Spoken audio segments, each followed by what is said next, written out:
Well, y'all. Thank you for coming back to Dale Chanel's 40s World, where we do the soap opera review. Okay, let's go and get right on into it.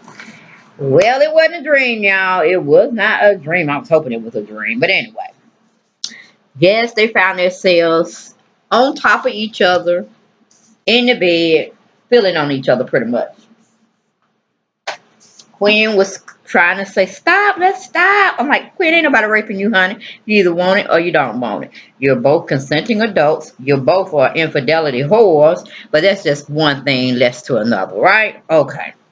So she's still, you know, kissing him, embracing him, and this and that, but she's talking about stop, stop, stop, knowing she don't want it to stop. Okay. Then we have Eric comes back to the office and finds no one there, especially at the receptionist desk. And he walks into the CEO's office and he finds Thomas there waiting anxiously to talk with him. Okay, but then he goes in and asks Thomas, "Do you know where Pam went?" She talking about she's sick or she had a hair mishap or whatnot, which was the same thing that happened the day before. So he's thinking this is becoming a pattern with her.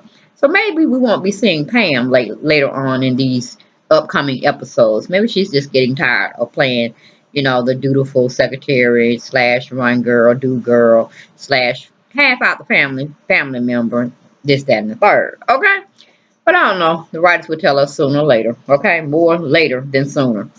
All right, then we have Thomas is thinking that he only wants to tell his grandfather his news of being made up, that he's going to go to the other camp and try to solidify himself over there. No, you stay right there. And then we have, move from there, we have small talk going on between Eric and Thomas still, because Eric is not giving up without a fight. Or at least he thinks he's not going to give up. But he pretty much gives up in a sense.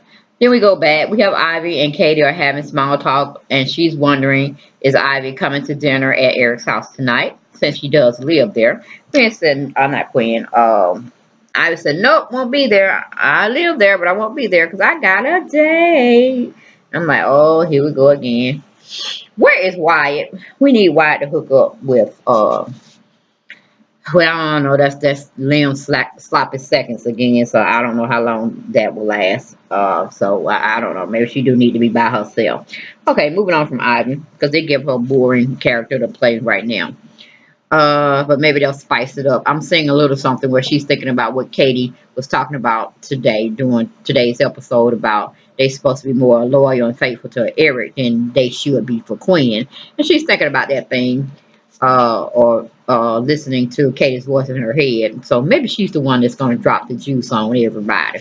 Who knows? I hope it is. I hope she drops the juice because she ain't got nothing to lose. She ain't got nothing to lose. But anyway, moving on from there. We have let me see. We have Thomas is telling his grandfather he's not coming back to the company because he has some soul searching to do, and he think he'll do it better with going over to another company and seeing what he's really made of. Thomas said he's tired of waiting, playing the waiting game. He's the firstborn son, this, that, and the third, and Eric is looking at him like, "Have you dropped your own head on the floor somewhere?" But anyway, he go and let him talk. That's the kind of guy he is.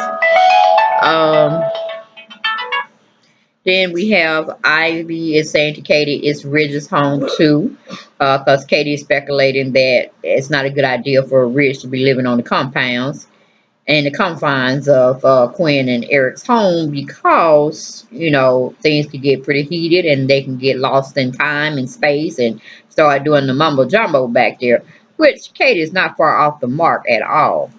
But Ivy's taking up for Ridge and Quinn, saying, I have not seen any infidelities going on between the two of them. They've been staying clear from each other. They've been interacting appropriately and this, that, and the third. And Katie said, Ridge is wounded, honey. He lost the love of his life. And, he's bound to do something crazy because both him and Quinn are very self-destructive people. And they do a lot of things that they feel like doing that's not appropriate, but at the time they feel it's okay. All right, then we move on. Quinn's finally pushed Ridge off of her, asking him, "What are they doing?" Quinn, you don't know. You don't know, Quinn? Are you sure you don't know? Quinn, you know. No, you don't know. It'll be back real quick. Okay, really. Just admit it, Quinn. We have sidebars, me and my daughter. She always interrupt me when I'm taping. You know what I'm saying? But anyway, I was like, Quinn, you know you want that penny. You want that dick. You want that 69 position. And Ridge is ready to serve you up. You know you want it, Quinn. But she just trying to play like, I don't want it. I'm a dutiful wife. I'm this, I'm that, I'm third. No, honey, you a slut from another mother. Okay, that's what you are, and that's where you remain. Okay, as long as the writers keep putting that in your storyline, that's where you're gonna be. Then we go to Ivy. Ivy told Katie she's too suspicious. Katie says they're loving the danger of romance, both of them. They cut from the same cloth. This is how they get down. And we always forgiving them, but we don't supposed to forgive them and that well forgive them, but we don't feel supposed to forget. We're supposed to make them very conscious of what they're doing, and they have to have the consequences. They must have consequences for their actions, and that's what she was really getting on Ivy about. You know, but I think Katie's just feeling guilty. I mean, clear your own conscience, Kate. Clear your own conscience. If you need to tell your honey the truth will set you free. It definitely will keep you out of turmoil. But anyway, moving on from there, we have that situation. Katie's still telling Ivy who deserves their loyalty, Eric or Quinn. And you know, hey, that goes without explaining. But your actions, Katie, is showing something very different. So if I was Eric, I'd get in your ass too when I find out how loyal and loving me are you when you're gonna keep something like this from me? Yes, I might have a heart attack. Yes, this is that and that. But guess what? At least I can count on you to tell me the truth. You know, and that's what he was telling her at lunch. That he can respect somebody to tell him the truth right up front and let that hurt commence whenever. But at least he know who he can count on when the chips are definitely down or dirty. But then we move on from there. We have Eric is telling Thomas to take a trip away from everything and everyone. Maybe go to Prague. You know what I'm saying? Like go to Hawaii. Go to the ends of the earth. And then once you really thought things through, you have your Zen moment. Come on back. I'm sure you'll see things very crystal clear. You'll know home is where you need to stay. Like, Eric, give it up. Give it up, Eric. Give it up. But he's still telling Thomas, don't make no fast, rushed, harsh decision because it may come back to haunt you. Thomas says, nope, can't do it.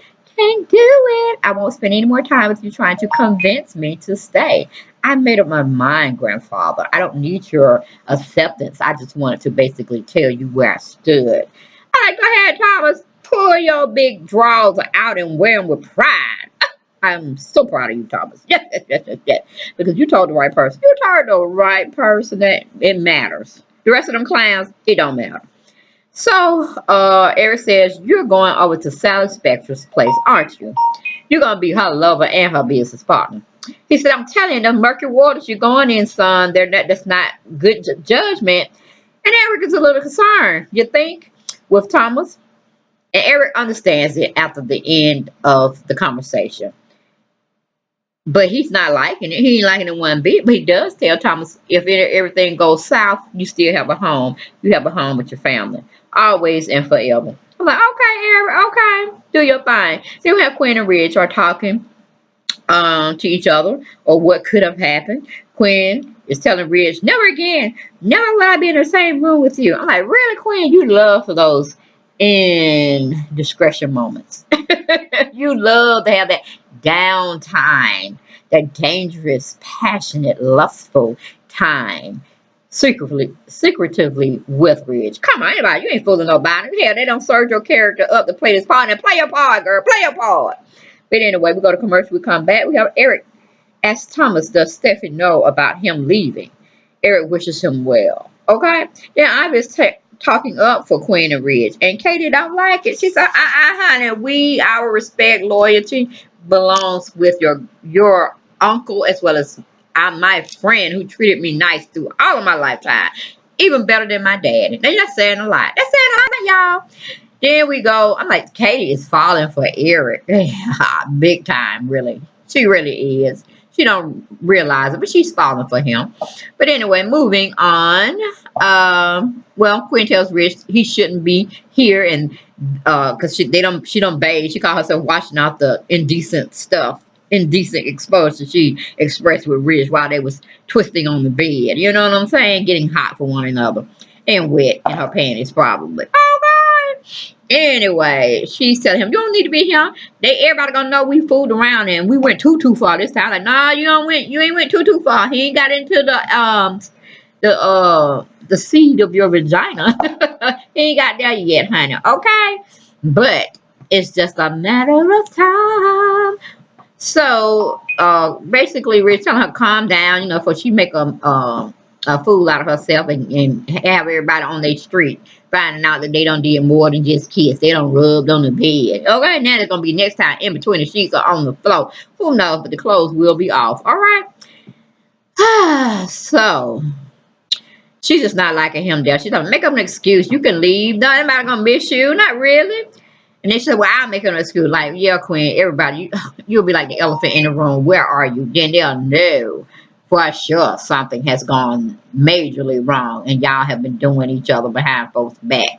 Okay? I'm just saying. That's all I'm saying. Okay? But then Eric walks in and he gives them some type of questioning that makes them think he knows about their whole affair and the kisses and all that.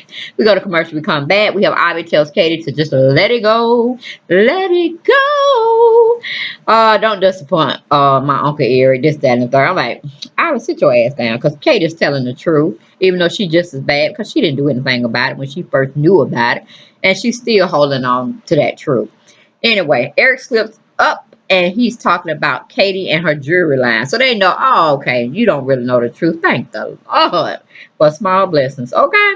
And no, we call it not adding insult to injury. So they don't have to lie no more. They just, well, they are lying. Ridges. He said, oh, well, me and Queen just got finished talking about that. And I told Katie, yeah, she deserves to have something in the line that we're presenting out coming up shortly. And Eric was saying, "Is her designs that awful? Nothing can be used." I'm like, "I know that's right, Eric. I know that's right. Speak up, speak up.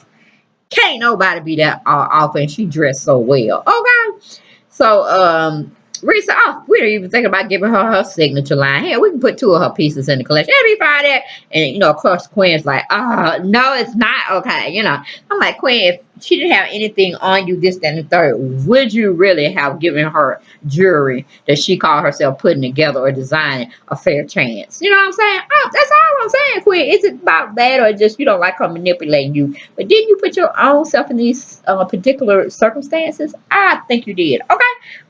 Moving on. Then we have Katie comes in and Quinn can't even look at her. Can't even acknowledge that she's there. So up front, to me, that's a red flag. And that's going to get her quicker acknowledge that she done did something than her just playing the role. But that's all it was, y'all, on the boat and the beautiful. Finna get ready to do the Young and the Restless because it was hot too today. But yeah, that's my take, my spiel, my sidebars and all of The Bold and the Beautiful that aired today, June 1st, Thursday, 1:30 Eastern Standard Time, my time zone. Take it easy, guys. Bye-bye.